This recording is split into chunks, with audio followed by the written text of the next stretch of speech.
two alien ships land at the Cornell Marine Center in Southold? Hi, I'm Rory McNish, and this is a Marine Minute Monday. No, these are special algae processors we are using for the Long Island Shellfish Restoration Project. The production of high-density, clean algae cultures are essential for the production of shellfish. Without algae, we'd have some very hungry clams, oysters, and scallops. The PBR 1250L Algae Photobioreactor are two new pieces of technology that have the ability to grow high-density algae cultures while maintaining ideal conditions with little maintenance.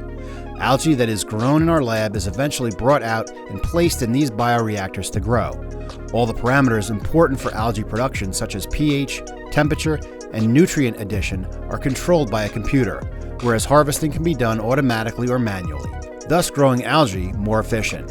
This has been a Marine Minute Monday produced by Cornell Cooperative Extension Marine Program.